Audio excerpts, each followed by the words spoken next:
Sydney international school বিভিন্ন শ্রেণীতে আসন খালি থাকা সাপেক্ষে ভর্তি চলছে।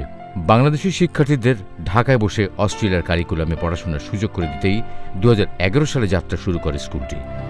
Australian board of studies new south ওয়েলসের অনুমোদনে কিন্ডারগার্টেন, জুনিয়র ও সিনিয়র 3টি শাখা রয়েছে স্কুলটির।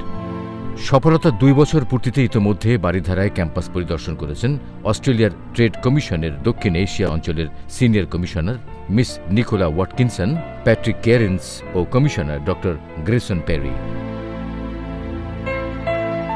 This kind of education can lead to a great new field of opportunities in terms of being able to study overseas and get Australian qualifications at universities, or indeed go to America or England or other international locations as well.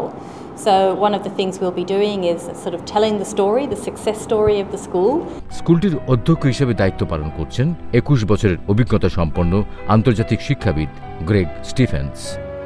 Teachers টিমে রয়েছেন দেশি বিদেশি শিক্ষক শিক্ষিকারা। প্রতিটি ক্লাসে 2 জন শিক্ষকের তত্ত্বাবধানে শিক্ষার্থীর সংখ্যা মাত্র 15 জন। সিডনি ইন্টারন্যাশনাল স্কুলে জুনিয়র লেভেল পর্যন্ত কোনো শিক্ষার্থীকেই বাসায় পড়াশোনা করতে হয় না। শিক্ষার্থীদের জন্য রয়েছে পৃথক কম্পিউটার ল্যাব ও প্রযুক্তি নির্ভর লাইব্রেরির সুবিধা।